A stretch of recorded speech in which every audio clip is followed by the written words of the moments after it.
Our first presentation today is from the city of Riga.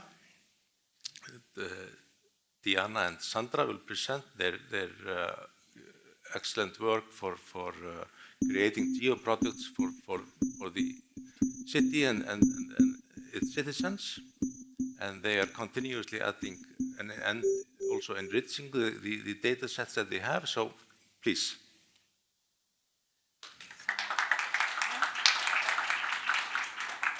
Thank you, and hello everybody. It's nice to meet you all here in Riga in this event. I'm really glad that me and my colleague Sandra, we have this opportunity to present and share our story with geospatial data and our experience and a quest for the most appropriate solutions to deliver data to our clients. I will try to be within the time frame. So if something wrong, just signal me, then I will go faster. So let's start with that. Oh, that's more correct. So short and core facts about Riga in order to understand what playground we have and what playground we had to take into account when we started the development. So there are presenters, me, Diāna Korbe, I'm from City Development Department, responsible for geospatial data as well for smart city development, and my colleague Sandra from Riga Digital Agency. She is in the Digital Innovation Unit. Yeah, correct, right. Sandra? Yeah, thank you. So let's go further. Content. The main topics we're going to talk about in our presentation, nothing very specific, very standardized. So, and what was at the beginning? As we all know, at the beginning, most probably there is an idea. It's good to have an idea, but it's even better if we have something more than only idea. So, and what we had very high quality and unique geospatial data. As you see, there are 4+ unique geospatial data sets. As well, we realized that geospatial data are very useful in decision making. And what's even more important is that the decision making can be made better by having another point of view. So, which means that we considered community and this holistic approach as at the core of our solution. So as the decisions affect people, citizens in a very direct way. So it was very important to understand all those 3 things that we had: data, decision-making process, and that we need some point of view from the citizens as well. So, and in order to create something, we need some values, or usually we call like KPIs, but we stick to the word values. We decided this is most appropriate. We love this word values. So, and what values give us? They give us some system and framework that we can validate our decisions, whether they are right, they are correct, and they are appropriate.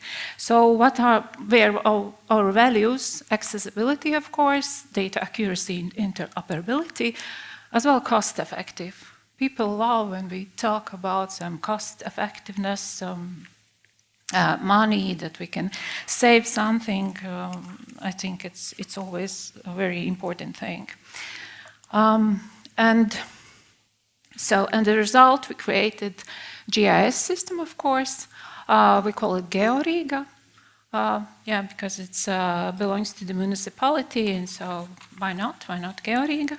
And we launched in 2020, we launched this internal portal. Yes, am I correct? Yeah. You can correct me. And in 2023, we went public. And by my mind, only 3 things really matter: geospatial data, technologies, and team. It's very important. Without data, we cannot create some GIS system. So we had a lot of data. Technologies, of course. And technologies are very important. Even if you want to print out something, you need a printer. And if you want to deliver some service or product, then you need technologies to collect data, to work with data, to deliver to the clients. As well, team is very, very important. sometimes, if something of those three things is missing, then you are stuck. Of course, you can somehow overcome lack in the technologies, but still, if you want some high-quality product, we need all those three things. So if we think about GIS system, we think about data, technologies, and people, of course. People are very, very important because I think they bring the most value to the product. Yes, and what to create? Of course, we examine the need for data. There are hundreds of ideas, hundreds of processes and situations when geospatial data are really useful. And we examine these internal needs, as you can see, but that's not all. There are some different processes and activities where geospatial data is very crucial and important. And of course, external users, we know that we have to create value for the citizens, entrepreneurs, give access to data to academic sector that they can create some new ideas, new products. That's very important. And of course, NGOs, as they are willing to involve and they willing to participate in decision making, and this can bring this holistic approach. This is holistic approach that brings some added value to our products, what we create. From the side of municipality, we are creating products for our clients, for our citizens, for those who live in our city. So it's very important to look what they really need, and they can bring this feeling of the reality, what the real need in the market is. Yeah, and then we didn't start with 3D. As you all know, as usually people start with simpler things. So, but what I mentioned before, then we still decided that we decided that we can go on with 3D. Of course, you can see in this cloud what questions prompt up in your head. Why 3D data? Who requires 3D data? How many users are there? Is this trendy, or is this the genuine need for 3D data in the market? So, but we love challenges, so we decided to collect 3D data. And the goal was to create a photorealistic in vector 3D city model, share in open data, and use data for urban development and construction processes. These were three goals at the very beginning, so we achieved the first two of them, but we are working with the third one. I will maybe talk a little bit later. But yes, so let's go further then. And data specification. I want to go very much in details, but we started data collection in 2022. We didn't collect data on all the. We collected data only in the historical center of Riga in its protection zone, and 13 built-up areas, in total 55 square kilometers. And technical details, there's a mistake. There is not 50 points per square meter. There's more. So we ended up actually with 200 points per square meter, 200 to 800 points per square meter, as they are densely built up areas and high vegetation. So you can imagine the amount of data we collected during this process. And I think it's about 70 terabytes and close to 1 million pictures we collected and we have in our databases.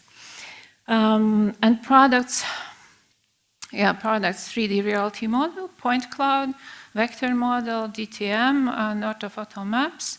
As well, we created with internal resources solar energy potential model, and that was the result of our adventure, like in the 3D world. And the products that we have here, Riga reality model. I will go. Oh, okay, it works. So you can see the quality of data we have here.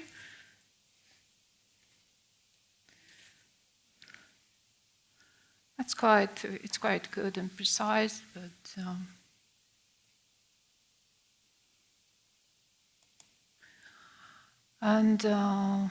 yeah, you can Riga load 2 auto photo maps, GTM or LiDAR clouds.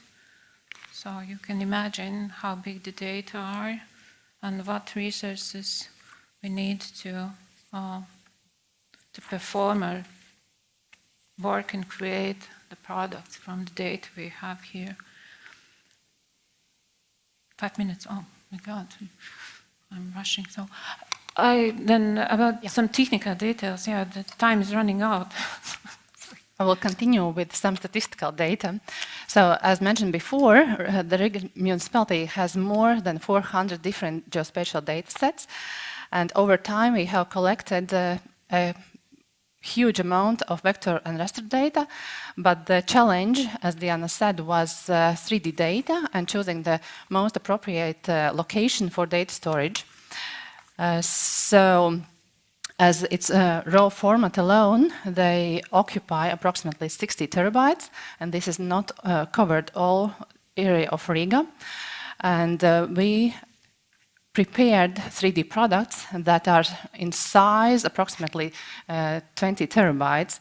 So the challenge was quite big for us.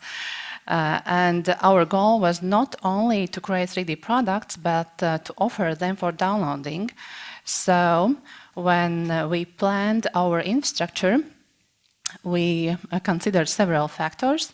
One of them was centralized data management, which occurs in an internal database, and this is the source for basic data flow to all products, both internally and publicly.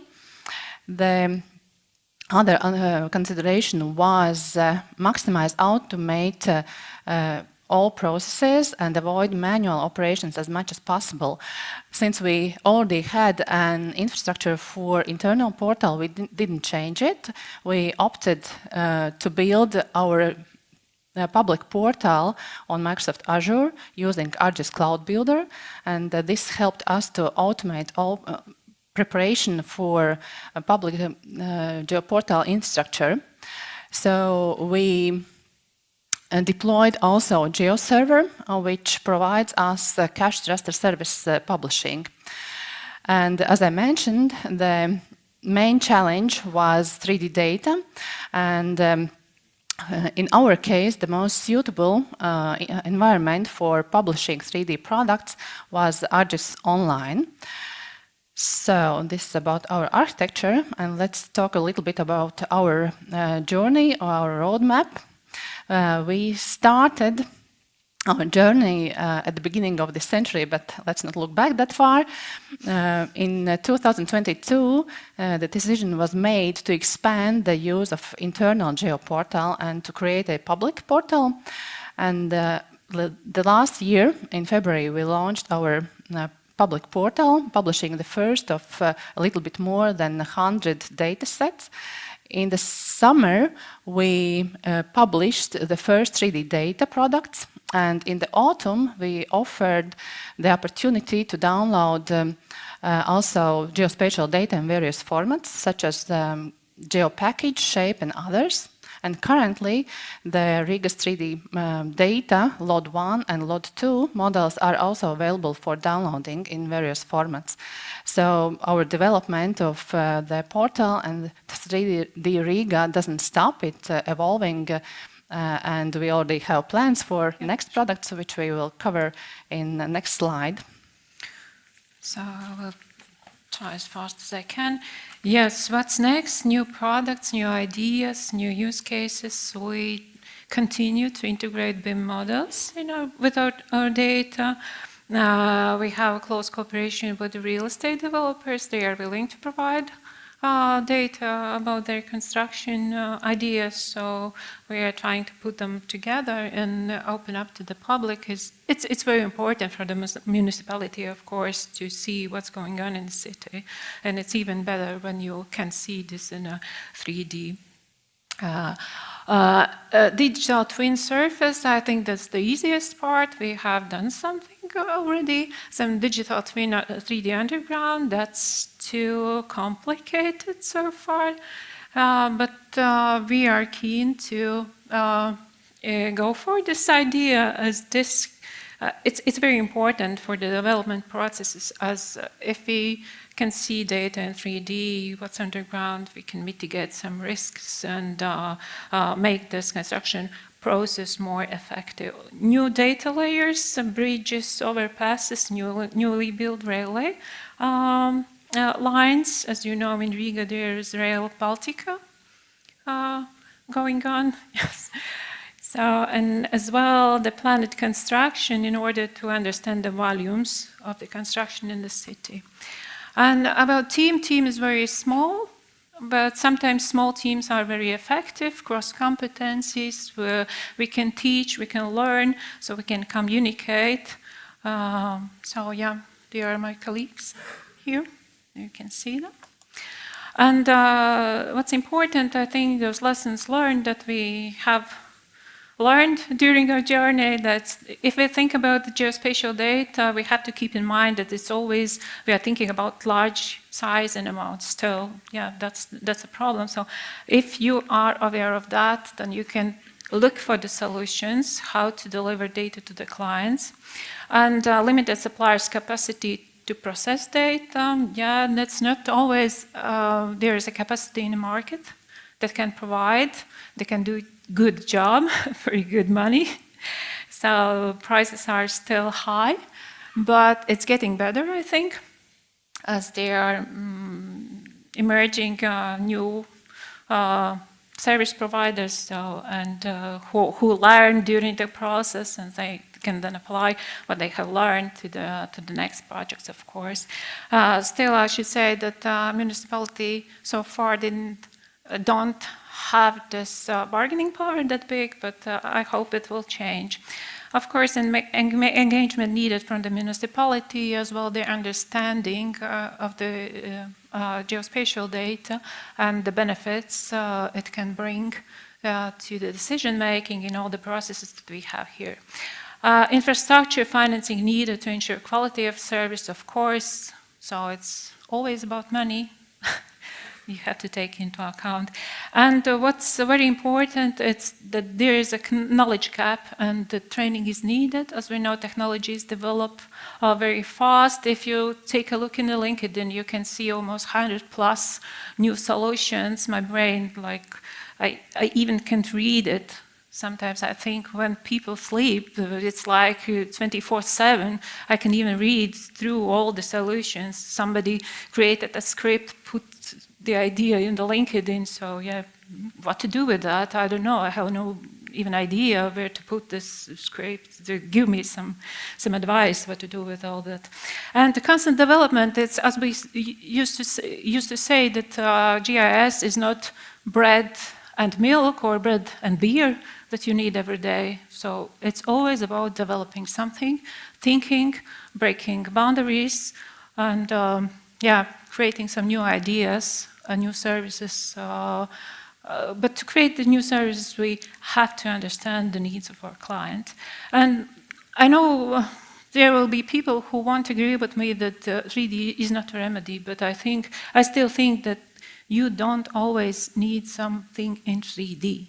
You can do and solve the problem with very simple solutions. But still, yes, 3D is the future, and let's go. Thank you for your attention and patience. So, if there are some questions, you're welcome. Well, Diāna and Sandra, thank you very much. It's very impressive work. I don't think we have much time for questions, but if there is anyone that wants to ask quickly something. There is no questions in Slido, but if someone has something urgent in your mind, please raise your hands. Make do my steps today. Okay, thank you. If not, thank you very much. Thank you. Thank you very much.